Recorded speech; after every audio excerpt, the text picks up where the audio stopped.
Ukraine and Russia and the conflict, one thing I will be doing is highlighting that the devastating impact that Russia's illegal invasion is having on millions of people around the world, particularly on food prices.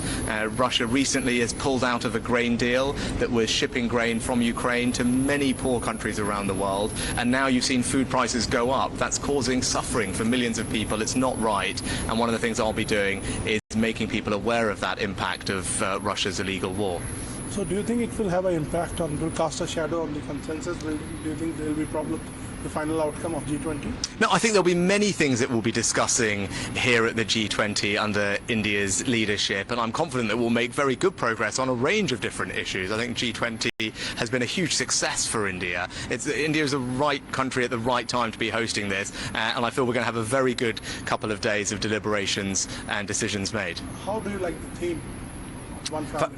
I think it's a great theme, and actually when you say one family, I'm an example of the incredible living bridge that Prime Minister Modi described between the UK and India.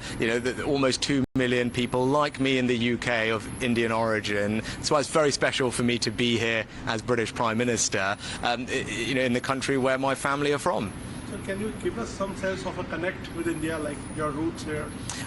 Well, obviously, my wife is from here, from Bangalore. We got married in Bangalore. We used to spend lots of time together before we had children in Delhi, and we're trying to figure out if we can go to one of our old favourite restaurants this evening. But look, it's personally incredibly special for me to be back in India. It's a country I love dearly, a country where my family are from. But to come here in this role, to represent the UK, to find ways to forge closer links with India and play a part in making sure that India has an incredibly successful G20, and I'm very proud to see India doing so well on the world stage.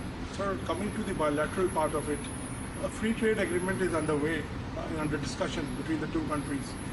How soon can we expect to complete? Well, both Modi ji and I are keen to see a comprehensive and ambitious trade deal concluded between our two countries. Both of us think that there is a good deal to be done, but trade deals always take time. They need to work for both countries, and although we've made enormous progress, there is still hard work to go, and that's what we need to keep going through. The G20 is not the forum for those discussions. Of course, I will touch on that with Prime Minister Modi. But the teams are working very hard. But as I said, there's hard work to go, but we will keep working through it. But I think there is an enormous opportunity for both India and the UK to strengthen our economic cooperation, which will bring real benefits to our citizens in both countries. Can you tell us something about your equation with Prime Minister Modi? Because you have met him a couple of times. Yes, and I have enormous respect for Modi ji, and he's been personally very warm and kind to me, and we're working very hard, as I said, on our shared ambition of concluding an ambitious and comprehensive trade deal between India and the UK, because both of us think that would be a good thing, and both of us need to make sure it works for our two countries. And at forums like this, I'm very keen to support Prime Minister Modi in making sure that this G20 is an enormous success for India, which I know it will be, and this has been a great year for India more generally. Sir, another question. A lot of Indian community lives in your country there, and we have seen some ugly scenes of Khalistani protests, separatist protests.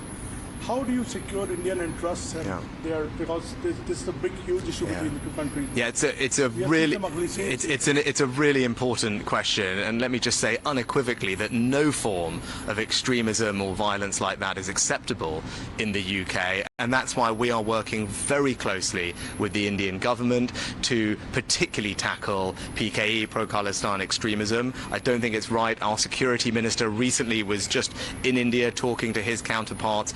We have working groups together to share intelligence and information so that we can root out this kind of violent extremism. It's not right, and I won't tolerate it in the UK.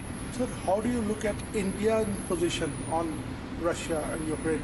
Well, it's not for me to tell India what positions to take on international issues, but I know India rightly cares about the international rule of law, the UN Charter, and respect for territorial integrity. I think those are things that are universal values that we all share. Those are things that I believe, and India, I know, believes in those things too. Sir, you have defined India-UK relations as a defining of our times. And what is the roadmap of 2030? Can you give us some broad sense of the bilateral relationship? Yeah. Well, I think the bilateral relationship is in good health, and Prime Minister Modi and I are keen to deepen and broaden our relationship.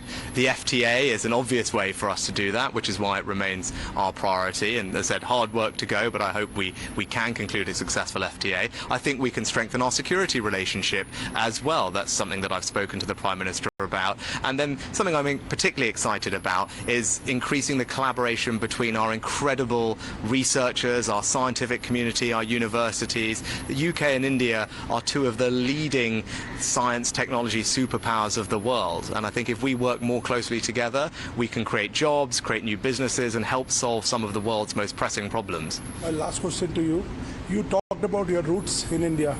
People also there's much talk about your roots. You are connected to Hinduism and you wear these, rolis in your hands. Tell us something about it.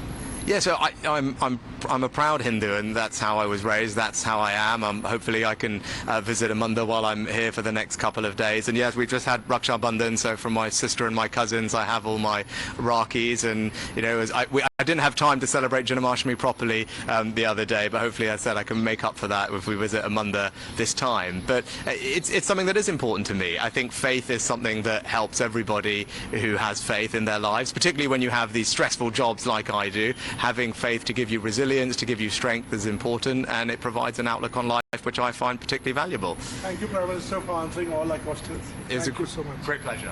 Thank you.